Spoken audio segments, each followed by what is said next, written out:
Hi అండి, అందరికీ నమస్కారం అండి. ఫ్రెండ్స్, మనకి ఇప్పుడిప్పుడే మరొక ముఖ్యమైన అప్డేట్ అయితే రావడం జరిగిందండి. అదేమిటంటే ఏపీ రైతులకు శుభవార్త చెప్పిన చంద్రబాబు, ప్రభుత్వం సంచలన ప్రకటన అంటూ ఇప్పుడిప్పుడే మనకు ఒక లేటెస్ట్ అప్డేట్ అయితే రావడం జరిగిందండి రైతులకు సంబంధించి.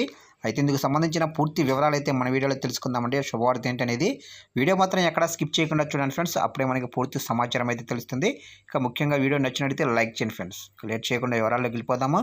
ఇక ఏపీలో రైతులకు ప్రభుత్వం గుడ్ న్యూస్ అయితే చెప్పింది. అక్టోబర్ 1 నుంచి ధాన్యం కొనుగోలు ప్రారంభిస్తామని మంత్రి నాదెండ్ల మనోహర్ చెప్పారు. 10 జిల్లాల జాయింట్ కలెక్టర్లతో సమావేశం నిర్వహించామన్నారు. ధాన్యం కొనుగోలు చేసిన 48 గంటల్లో రైతుల ఖాతాల్లోకి డబ్బులు జమ చేస్తామని మంత్రి స్పష్టం చేశారు. ఇక ఇప్పటికే రైతు భరోసా కేంద్రాల్లో పనిచేసే సిబ్బందితో చర్చించామన్నారు. ఇక ముందస్తుగా లారీలను గనీ బ్యాగులకు ఇబ్బందులు లేకుండా సిద్ధం చేశామన్నారు మంత్రి నాదెండ్ల. ఇక ప్రతి వాహనానికి జీపీఎస్ అనుసంధానం చేస్తున్నట్లు కూడా చెప్పారు మంత్రి నాదెండ్ల. మరోవైపు ప్రభుత్వం 100 రోజుల పాలనపై జగన్ చేస్తున్న విమర్శలకు కౌంటర్ ఇచ్చారు మంత్రి నాదెండ్ల. నిజంగా జగన్మోహన్ రెడ్డికి నిజాయితీ ఉంటే రబీ పంటను కొనుగోలు చేసి 1674 కోట్లు ఎందుకు చెల్లించలేదని ప్రశ్నించారు.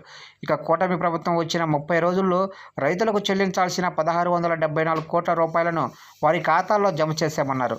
ఇక వరదలతో నష్టపోయిన రైతులకు క్షేత్రస్థాయిలో ప్రభుత్వం ప్రకటించిన నష్టపరిహారాన్ని 3-4 రోజుల్లో అందిస్తామన్నారు. ఇన్ని ఆర్థిక ఇబ్బందులు ఉన్నప్పటికీ సంక్షేమం, అభివృద్ధి విషయంలో ఏమాత్రం తగ్గకుండా సీఎం చంద్రబాబు అధ్యక్షతన కష్టపడుతున్నామన్నారు మంత్రి నాదెండ్ల.